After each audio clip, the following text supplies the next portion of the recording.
pulling before our public information because the architect was showing the schematic designs. And again, we did not want to bias the results by sharing significant new information. We also asked for a larger sample than our past surveys, 1,000 adults, to heighten representativeness and to include cell phones, as some residents only have a cell phone. As mentioned, Ms. Hilderly is a research manager at Ipsos Reid Public Affairs. She manages research projects for both public and private sector clients on a variety of public policy topics, as well as citizen satisfaction studies for municipalities across the country. Ms. Hilderly is experienced executing research projects in the City of Thunder Bay, having managed the city's 2011 and 2013 citizen satisfaction studies, as well as the 2011 infrastructure study. Originally from Sault Ste. Marie, Ms. Hilderly has an understanding and love of Northern Ontario. Ms. Hilderly will now present the preliminary results of the survey. Thank you, Mr. Smith. Welcome. Thank you. Happy to be here. Getting right into the results and the presentation, I'll begin with the survey objectives. So the survey is intended to gauge unaided and aided awareness of the proposed event center project and the process. It's intended to measure levels of support and opposition for the proposed event center based on the public's current understanding of the project and when provided with more information about the proposal. We wanted to identify the issues that are important to residents and whether that encourages them to support or oppose the proposal, to seek residents' concerns over the proposed event center, gauge expectations for potential property tax increase and affordability levels, and lastly, to understand patterns of participation in spectator events. So getting into the survey methodology, the survey was conducted by telephone between May 8th and the 22nd, 2014, among a random and representative sample of 1,000 City of Thunder Bay residents aged 18 or older.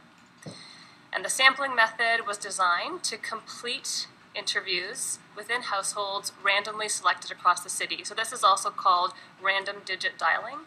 And this is a 4-digit number, telephone number, which is randomly generated by a computer to ensure that we get both telephone numbers that you find in a phone book and those that are not listed, because we can't account for those who do not list their numbers in a phone book, so this is the most random way to capture that.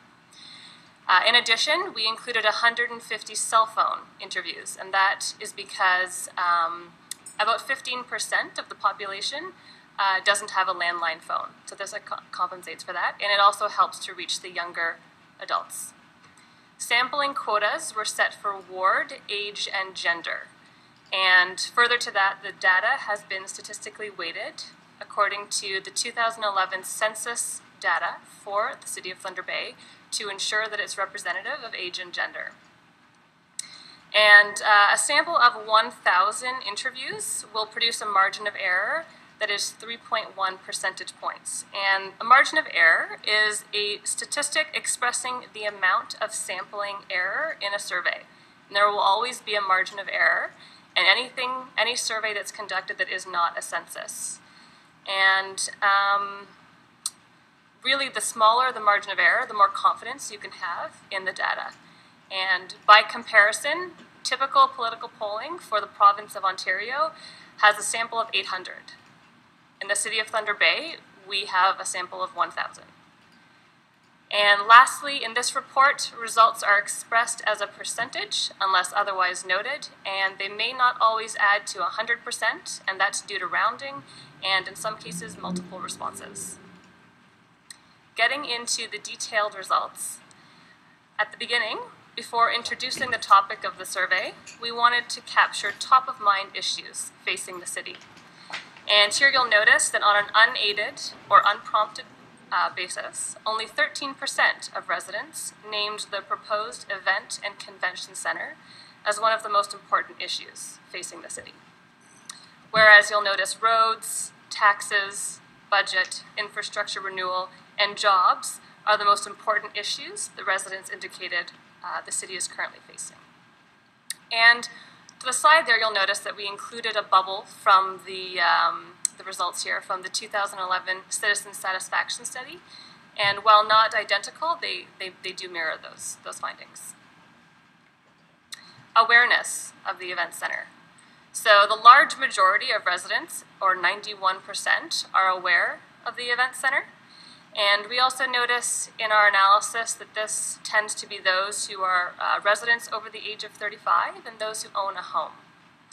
And we followed up the awareness question by asking residents what they had heard about the event center. And here you'll notice that the most common topics were location, financial revenue, parking, opposition or controversy, acquiring a new hockey team, and that it's still in the planning and proposal stages. We then wanted to capture a baseline support for residents at the beginning of the survey by asking those who were aware whether or not they supported or opposed the current facility, the proposal. And here you'll see that 61%, either strongly, 31%, or somewhat, 30%, indicate that they support the proposal. Then we asked the same question, worded slightly different, among those who were unaware. And here we asked them, recognizing that you're not aware of the details of the proposal, do you generally support or oppose building a new event center to replace Fort William Gardens? And these results are virtually identical at 61%, except that you'll notice that the support among those who are unaware is slightly softer.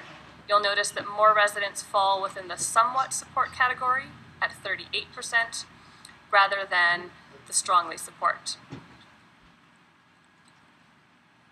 We then asked residents why they support or why they oppose, and top mentions here among those who support is the need for a bigger and better facility, the growth, economic prosperity, creating jobs, bringing businesses in, as well as sports and entertainment.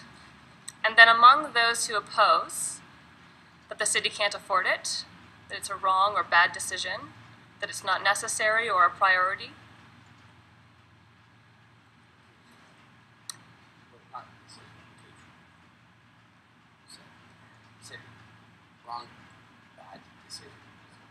Oh, location, sorry. My apologies.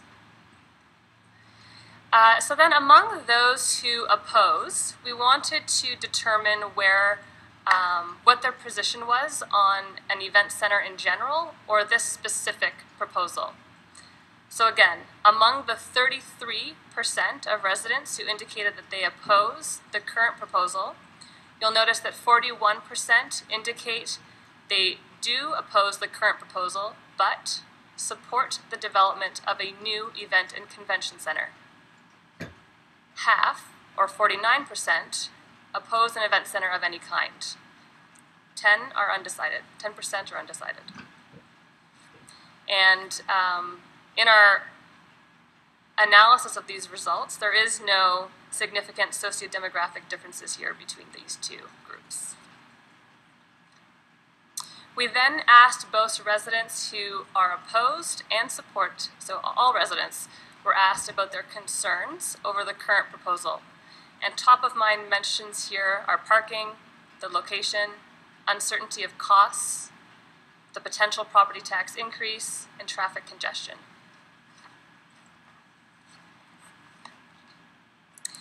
We then asked an equally balanced positive and negative battery of questions to determine if residents agreed or disagreed with a variety of statements.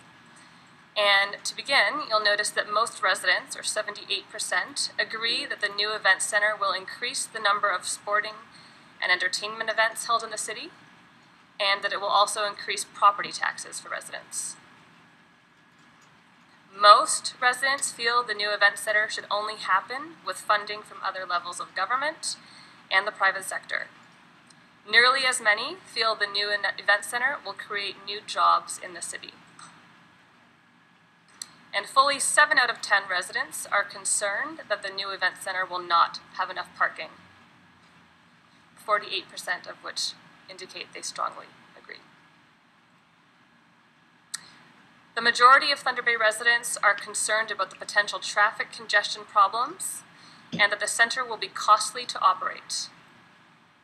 Just over half of residents believe the event center will help retain youth in Thunder Bay at 55%, and half of residents trust the city to make decisions about the proposed event center and believe the city has done a good job consulting with the public. 6 in 10 disagree that the facilities are adequate, that the current facilities are adequate, and that a new event center is not needed. Only 3 in 10 agree that the new event center will negatively impact the operations of the community auditorium or banquet halls.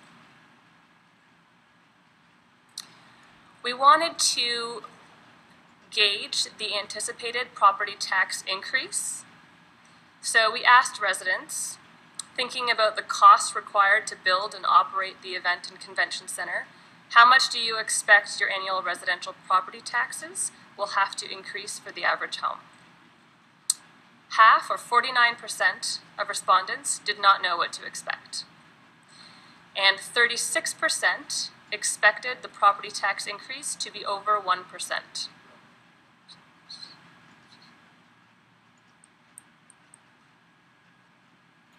We then split the sample, so 500 respondents were asked whether or not they thought a 1% property tax increase was acceptable, followed by a 1.5% property tax increase, and the other half of the sample was asked whether a 1.5% property tax was increased, followed by a 1% property tax increase.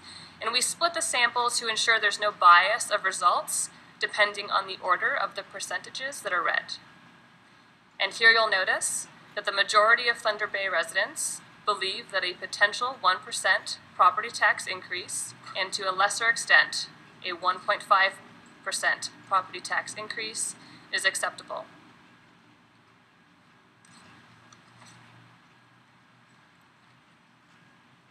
We asked a series of communication questions to determine the impact that this information would have on support and opposition.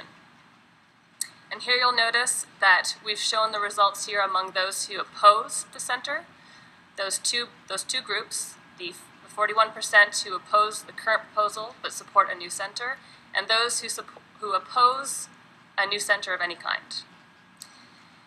And the information and the facts are modestly effective in motivating support among those who are aware of the proposed center and currently opposed. About 1/4, including the 1/3 of those who oppose but support the new center, oppose the current proposal but support the new center, and roughly the 2 in 10 of those who do not support any development say they are more likely to support the proposal after learning about these facts. And the facts here are that during the construction, there will be approximately $150 million in total incremental economic benefits to the city of Thunder Bay. And the other one here is the new event center will contribute to economic diversification of the city and revitalization of the downtown core and waterfront district. Reaction is similar to the other two facts below, which is that the new event center and conferences are expected to generate over $6 million annually in spending by out-of-town visitors, and that the new event center is projected to host an estimated 270 events annually compared to approximately 55 events currently at Fort William Gardens. And lastly, we asked support again at the end of the survey to determine how the information that we've provided about the event center and the potential property tax increase information can impact support. And support for the event and convention center does not decrease once residents hear about the 1% property tax increase, the potential 1% property tax increase, I should say. And support is virtually unchanged. And I should also mention that this support is on par with the results from the 2013 Citizen Satisfaction Study, which was 61% as well. So support really is unchanged. In summary, nearly all residents are aware of the proposed event center, but it's not a top-of-mind issue. Based on residents' current understanding of the proposal, a majority support it. 4 in 10 of those opposed to the proposed event center dislike the current proposal but support the development of a new center. Uncertainty about the costs of the construction, location of the center, and parking are the greatest concerns among residents. However, the primary reasons for support or opposition are focused on whether or not residents believe the new event center is needed and that it will be worth the investment in the long run, and whether the city can afford it. And this is derived from our correlation analysis that we ran. And this is positively correlated to support. And again, 6 in 10 residents, or 64%, indicate that a 1% property tax increase to cover construction and operating costs is acceptable. And to a lesser extent, 58% find the 1.5% increase acceptable.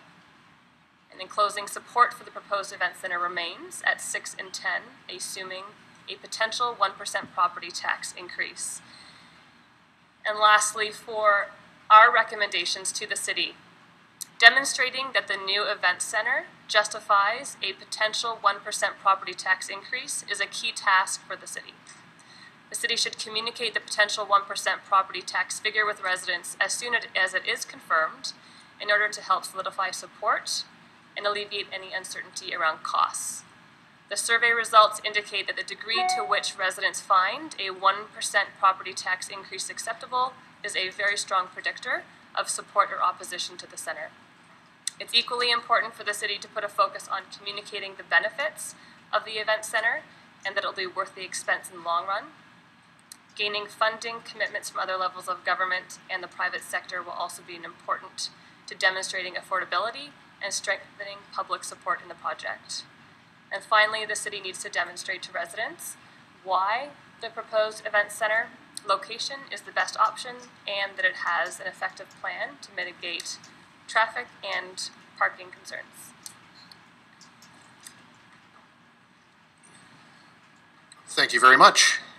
Now, colleagues, this is not labeled as a first report, but it is a draft report from Ipsos Reid. And we will be taking suggestions back for additional analysis of the data, because we've got a lot more work to do. And I've got a list that I'm going to go to, and I'm going to start with Councillor Hebert. Point of order? Point of order. Yes. Is it possible to have 2 rounds? At this point, we're going to go with 1. We'll see how it goes, and I will entertain a request after the exhaustion of the first round. Okay? Fair enough. Okay, so Councillor Hebert. Thank you, Councillor Ruddle. Got rid of my first question because I emailed actually the chair earlier about this today. Thank you, Ms. Hillerty, for your report. I belong to 6 different survey groups, including Ipsos ISA, and I get concerned when I see some obvious factual errors in surveys. And so I'll point out what I consider factual errors. You may not consider that, but one for sure is on page 16. You talk about support for the event center, and you're trying to explain the low support in Westfort. Now, this is either staff or Ipsos Reid, I'm not sure, but it says the support is lowest in Westfort, spelled incorrectly, but that's just a typo, I'm sure, because it's correct in the chart. Actually, that was an earlier draft, Councillor Hebert. We corrected it. Okay, but it also says that the Gardens is located in Westfort. Where are you looking? So, well, it's right on page 16. That would be the copy distributed to council on Friday. Well, I have to take responsibility. I missed that in my read. Right, so whether or not the Fort William Gardens is located in Westfort or not doesn't change those results. And indicating that it was there may have been from a map that we had that was incorrect for the location. That has nothing to do with the survey results whatsoever. No, it's used to explain why Westfort might be the lowest. That's why I'm concerned about the error.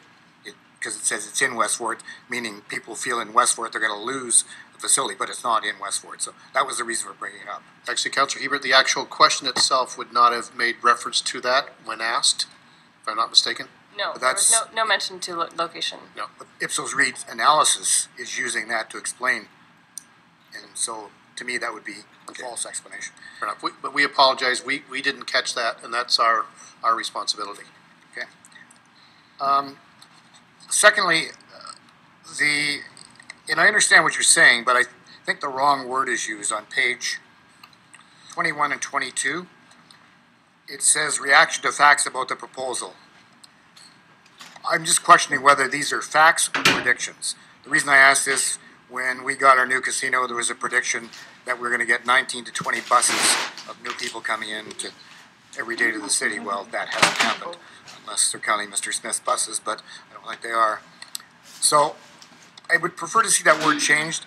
I'm not sure they're facts, like about the center itself, because they're more predictions. I think all four are predictions, but I could be challenged on that. But I would say they're predictions as opposed to facts. Fair point. We took those out of the consultant's report.